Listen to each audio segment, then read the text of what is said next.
नमस्कार दोस्तों, हमारे चैनल डिफरेंट मूड्स में एक बार फिर आपका स्वागत है। दोस्तों, बैंक्स में और पोस्ट ऑफिस में दोनों जगह ही ब्याज दरें निरंतर घटती जा रही हैं। ये हम सब जानते हैं, आगे भी घट सकती हैं, ये भी हम सब ने देखा है। दोस्तों, 6-7% आपको मैक्सिमम मिलता है, 5% से लेकर 6-7% तक, जब आप बैंक में या पोस्ट ऑफिस में इन्वेस्ट करते हैं, चाहे वो एफडी हो या फिर कितनी ही लॉन्ग टर्म स्कीम हो। अगर आपने 100% सेफ्टी को लेकर चलना है तो 6-7% से ज्यादा इंटरेस्ट आपको नहीं मिल रहा। और इस इंटरेस्ट रेट के ऊपर आप सिर्फ इन्फ्लेशन को बीट कर पा रहे हो, आप उससे ऊपर जाकर कोई कमाई नहीं कर पा रहे हो। फॉर एग्जाम्पल, अगर आपने 1 लाख रुपया आज 6% की दर पर इन्वेस्ट किया है, जो कि साल बाद आपको 1,06,000 रुपए मिलेंगे, लेकिन जितना सामान आज आप 1 लाख रुपए में खरीद सकते हो, 1,06,000 में उतना ही सामान आएगा साल बाद भी, उससे ज्यादा सामान नहीं।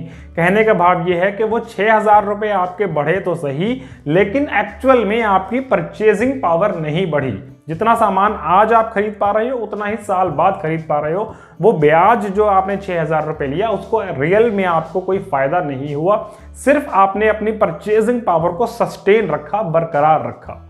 तो अब सवाल ये पैदा होता है कि इतने कम ब्याज दरों के दौर के अंदर कहां इन्वेस्ट करें जहां सेफ भी हो और जहां पर हमें इससे ज्यादा ब्याज भी मिले। इस चक्कर के अंदर बहुत बार लोग बहुत छोटी छोटी कंपनीज के साथ, या बहुत बैंक्स ऐसे हैं जिनका मैं किसी का नाम नहीं लेना चाहूंगा, जहां 8-9-10% तक ब्याज दिया जा रहा है, ऐसी कोई लुभावनी स्कीम्स आती हैं, how to double your money in some days, in some months. तो इन सब स्कीम्स के अंदर फंस जाते हैं और अपना पैसा फंसा लेते हैं। या फिर कुछ लोग शेयर मार्केट की तरफ अट्रैक्ट होते हैं कि शेयर मार्केट में हमने देखा है लोगों ने इतना पैसा बनाया, उसने इतना पैसा बनाया, लेकिन शेयर मार्केट के साथ जुड़ा हुआ है एक डर पैसा खोने का। तो इन सारी समस्याओं का हल क्या है? एक तरफ कम ब्याज दरें हैं, एक तरफ शेयर मार्केट का रिस्क है। इन सारी समस्याओं का हल क्या है, ये आज के वीडियो का मेन टॉपिक है। दोस्तों, शेयर मार्केट इस सारी समस्या का हल है, अगर आप समझदारी से चलते हैं, एक सिस्टम से चलते हैं। और इसी सिस्टम का, इसी पैटर्न का नाम है सिस्टमैटिक इन्वेस्टमेंट प्लान, यानी कि SIP, जिसे हम कॉमनली सिप के रूप में जानते हैं। SIP को हम सिप बोल देते हैं, एक्चुअल में सिप कोई वर्ड नहीं है। सिप एक एब्रीविएशन है सिस्टमैटिक इन्वेस्टमेंट प्लान का। बेसिकली ये इन्वेस्टमेंट आपकी शेयर मार्केट के अंदर ही होती है, लेकिन ये चीज उन लोगों के लिए है जो शेयर मार्केट के बारे में कोई जानकारी नहीं रखते हैं, उन्हें शेयर मार्केट का ABC भी नहीं पता है। तब उन लोगों के लिए आती है सिस्टमैटिक इन्वेस्टमेंट प्लान। ये बहुत अच्छा जरिया है, काफी हद तक सेफ है। हालांकि ये नहीं कहूंगा कि सेफ है, इसके साथ कोई रिस्क जुड़ा हुआ नहीं है, लेकिन हम वीडियो में आगे आपको बताएंगे कि सेफ्टी कितनी है और रिस्क कितना है और किस तरह से आप सिप के थ्रू इन्वेस्ट कर सकते हैं। सबसे पहले ये समझ लीजिए कि सिप कोई फाइनेंशियल प्रोडक्ट नहीं है, जैसे कि PPF, Sukanya scheme, KVP, NSC, FD, saving account, ये सब एक फाइनेंशियल प्रोडक्ट्स हैं। यहां पर पैसा आपने डाला, आपको ब्याज मिलता है। सिप कोई फाइनेंशियल प्रोडक्ट नहीं है, किसी स्कीम का नाम नहीं है। सिप है एक पैसा लगाने का तरीका, एक पैसे लगाने के ढंग को सिप कहा जाता है। जब आप एक सिस्टम के थ्रू थोड़ा थोड़ा करके प्रॉपर वे में पैसा इन्वेस्ट करते हैं, उसको सिस्टमैटिक इन्वेस्टमेंट प्लान कहा जाता है। स्पेशली उन्हीं लोगों के लिए डिजाइन किया गया है जिनको शेयर मार्केट से बहुत डर लगता है और जिनको कोई भी जानकारी शेयर मार्केट की नहीं है। जिन लोगों को मालूम है कि सिप क्या है, कैसे काम करती है, वो लोग इस वीडियो को चाहें तो यहीं छोड़ सकते हैं। लेकिन जिनको सिप के बारे में कुछ नहीं मालूम, उनके लिए बहुत सीधी सरल भाषा में आज बात करेंगे। सिप म्यूचुअल फंड्स के अंदर इन्वेस्ट करने का बेस्ट वे है। म्यूचुअल फंड्स यहाँ एक टेक्निकल वर्ड है, जिन लोगों को इसके बारे में ना मालूम हो। म्यूचुअल फंड्स का आप मतलब शेयरों से ही ले सकते हैं। शेयर मार्केट के अंदर इन्वेस्ट करने को म्यूचुअल फंड्स के अंदर इन्वेस्टमेंट माना जा सकता है, एक सरल भाषा में जब तक हम बात करें तो। म्यूचुअल फंड्स क्या होते हैं, कैसे काम करते हैं, इसके बारे में लिंक आपको डिस्क्रिप्शन में मिल जाएगा। आप वहां लिंक पर क्लिक करिए, वीडियो हमारा चैनल पर ऑलरेडी बना हुआ है, उसको जाकर आप म्यूचुअल फंड्स की डिटेल समझ सकते हैं। दोस्तों, आज के वीडियो का मेन उद्देश्य ये नहीं है कि हम आपको प्रेरित करें कि आप शेयर मार्केट में इन्वेस्ट कीजिए, ऐसा हमारा कोई मोटिव नहीं है। सिर्फ मकसद इतना है कि जब 5-6% या 7% तक आप बैंक्स के अंदर, पोस्ट ऑफिस के अंदर ब्याज ले रहे हैं, तो क्यों ना थोड़ी सी रकम, सारी रकम उसमें से निकालकर हम एसआईपी में इन्वेस्ट नहीं करेंगे, लेकिन थोड़ी बहुत रकम निकालकर थोड़ा सा कैलकुलेटेड रिस्क लेकर अगर हम शेयर मार्केट में एसआईपी के थ्रू इन्वेस्ट करते हैं तो हमें बहुत बड़े रिटर्न्स उसके आ सकते हैं। यानी कि 5, 6, 7 साल तक अगर आप या 10 साल तक किसी सिप को चलाते हैं तो बहुत अच्छे रिटर्न्स आपको उसके देखने में मिल सकते हैं। सिप बेसिकली काम कैसे करता है? सिप के अंदर ये तो अब क्लियर हो गया कि सिप वो लोग लगा रहे हैं जिन्हें शेयर मार्केट के बारे में जानकारी नहीं है। तो आप एक तरह से एक एक्सपर्ट को हायर कर रहे हैं, यानी एक एक्सपर्ट को आप कमीशन दे रहे हैं कि वो एक्सपर्ट जो शेयर मार्केट की पूरी जानकारी रखता है आपके बिहाफ पर आपके लिए काम करेगा, और उस काम में से जो प्रॉफिट होगा या जो जितना वो टर्नओवर करेगा उसमें से एक परसेंटेज कमीशन के रूप में रख लेगा, और बाकी जितना भी मुनाफा होगा वो सारा आपको वो दे देगा। यह है सिप का काम करने का तरीका। सिप लगाई कैसे जाती है, कैसे आप सिस्टमेटिक इन्वेस्टमेंट प्लान के अंदर एंटर करेंगे? सबसे पहले आपको एक म्यूचुअल फंड का स्कीम चुनना है। सिप की फैसिलिटी देने वाले बहुत म्यूचुअल फंड हाउसेज हैं, इसमें HDFC, ICICI, मोतीलाल ओसवाल, बहुत सारे ग्रुप्स हैं, बहुत सारे ग्रुप्स हैं जो आपको SIP लगाने की फैसिलिटी देते हैं। सबसे पहले आपको चुनाव करना है एक बड़े ब्रांड नेम का। मैं किसी की फेवर नहीं करूंगा, किसी का यहाँ नाम नहीं लूंगा, ना ही कमेंट बॉक्स में अगर कोई हमसे पूछेगा कि किस म्यूचुअल फंड हाउस के अंदर सिप लगाई जाए तो मैं तब भी उसका आंसर देने में असमर्थ हूं। लेकिन किसी एक बड़े ब्रांड नेम को चुनिए और उसके अंदर आप SIP लगाइए। SIP आप 2 तरीके से लगा सकते हैं। फिक्स्ड टेन्योर SIP यानी साल, 2 साल, 4 साल, 10 साल, फिक्स्ड टेन्योर भी हो सकता है, लेकिन ये तरीका SIP लगाने का बिल्कुल पॉपुलर नहीं है। SIP ओपन एंडेड स्कीम के तौर पर लगाई जाती है, यानी कोई समय सीमा नहीं। जिस समय आप लगाना चाहें उस समय आप लगाना शुरू करें। कम से कम 6 महीने तक तो आप लगाते हैं, उसके बाद जितना चाहें, जितनी देर तक चाहें आप उसके अंदर इन्वेस्ट करते रहें। जब आपका मन चाहे आप उसके अंदर इन्वेस्टमेंट बंद कर सकते हैं।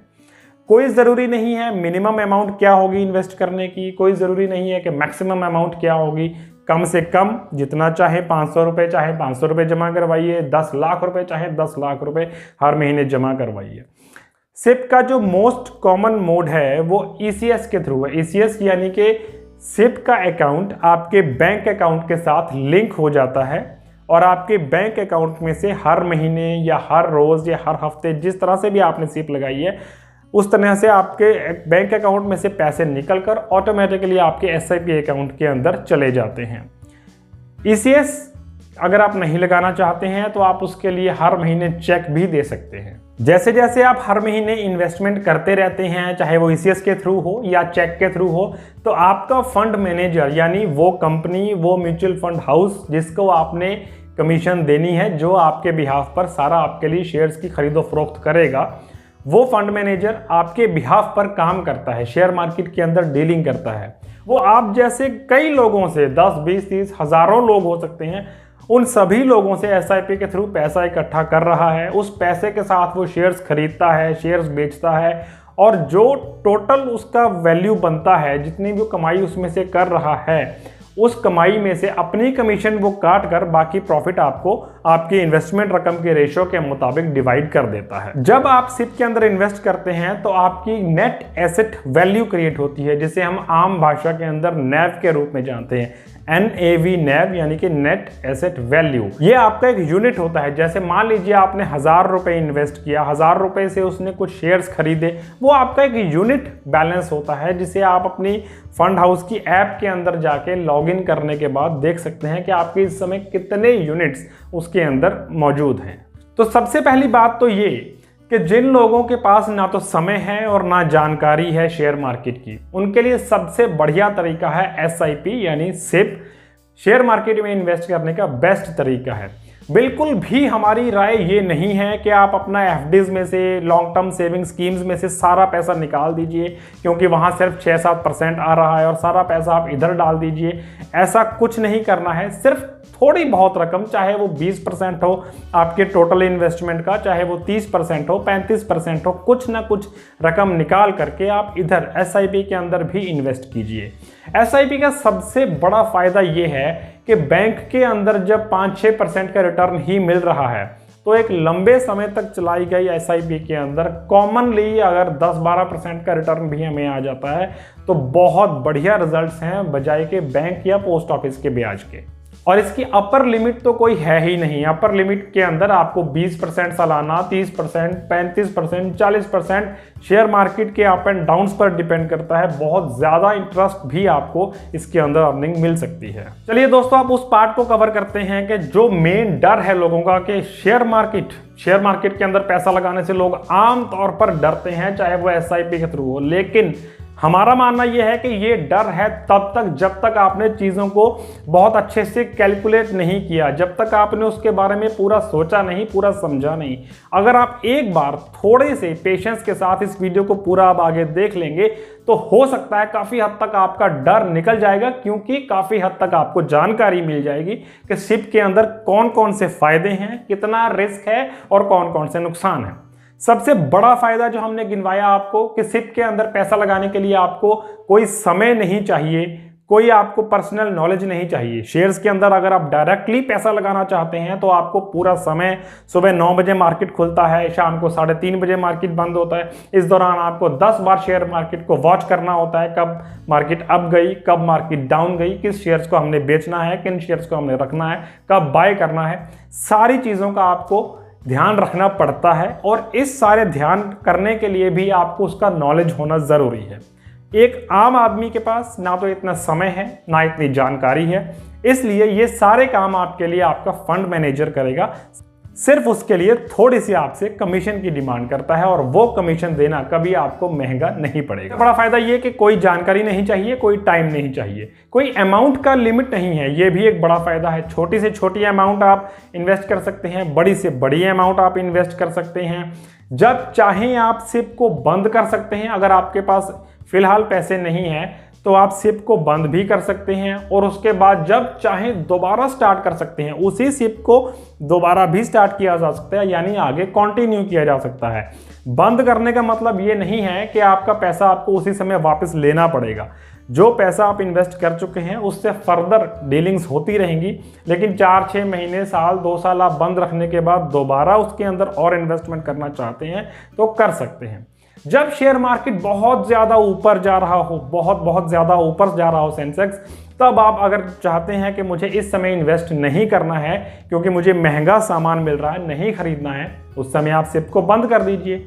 जब शेयर मार्केट नीचे जा रहा हो, जैसे लॉकडाउन के दिनों में गया शेयर मार्केट बहुत ज़्यादा नीचे गया, आप उस समय सिप के अंदर टॉप अप भी कर सकते हैं। यानी जितना भी आप रूटीन में इन्वेस्ट कर रहे हैं, एक्स्ट्रा अमाउंट जितना चाहें किसी भी महीने 1 बार, 2 बार, 3 बार आप एक्स्ट्रा अमाउंट भी इन्वेस्ट कर सकते हैं, ताकि जब मार्केट डाउन है, एक तरह से सामान आपको उस समय सस्ता मिल रहा है, तब आप ज़्यादा सामान खरीद लेंगे और आगे जब महंगाई फिर से बढ़ जाएगी तो उस सामान को आप सेल कर देंगे। अगर आपको किसी समय पैसे की ज़रूरत पड़ती है तो ऐसा नहीं है कि आपको सिप बंद करके ही वो पूरा पैसा निकालना होगा। आप उसमें से जितना चाहें, जब चाहें पैसा वापस निकाल भी सकते हैं। इसमें सिर्फ कुछ घंटे ही लगेंगे आपके सेविंग अकाउंट के अंदर पैसा आने में। जितना चाहें, जब चाहें आप बीच में से पैसा निकाल लें, जितना चाहें, जब चाहें बीच में पैसा और डाल दें। हर तरह से एसआईपी आपको फ्लेक्सिबिलिटी देती है। इसमें आपको रुपी कॉस्ट एवरेजिंग का फ़ायदा मिलता है। घटती मार्केट के अंदर जब आप लगातार परचेज करते जा रहे हैं, लगातार आपकी सिप कंटिन्यू है, तो आपका एक एवरेज मेंटेन हो जाता है। इसी तरह से बढ़ती मार्केट के अंदर भी आपका एवरेज मेंटेन होता है, क्योंकि अगर कोई वन टाइम इन्वेस्टमेंट करता है शेयर मार्केट के अंदर, ना तो उसे ये मालूम है कि शेयर मार्केट का बॉटम कब है, कब किस शेयर का रेट सबसे नीचे है, कब किस शेयर का रेट सबसे ऊपर है। मार्केट के अप्स एंड डाउन्स को ना तो कोई आज तक समझ सका है, ना कोई कभी समझ पाएगा। इसलिए सिप बेस्ट भी है और सेफेस्ट भी है शेयर मार्केट के अंदर इन्वेस्ट करने के लिए। साथ ही साथ आपको इनकम टैक्स के बेनिफिट्स मिलते हैं। ELSS के ज़रिए अगर आप सिप के अंदर इन्वेस्ट करते हैं तो ये इनकम टैक्स के बेनिफिट्स हैं। अगर आप लॉन्ग टर्म सिप अपनी चलाते हैं तो लॉन्ग टर्म कैपिटल गेन के आपको बेनिफिट्स मिलते हैं। इनकम टैक्स के बेनिफिट्स इसमें काफ़ी अच्छे मिल जाते हैं। शॉर्ट टर्म में उतना बेनिफिट नहीं है, लेकिन लॉन्ग टर्म अगर आप सिप चलाते हैं तो उसके टैक्स बेनिफिट्स आपको मिलते हैं। ये तो हुई फ़ायदों की बात। अब बात करते हैं कि सिप के अंदर रिस्क कितना है और सिप के नुकसान क्या हैं। सबसे बड़ा इसमें जो डिसएडवांटेज है वो है कि इसके रिटर्न्स गारंटेड नहीं है।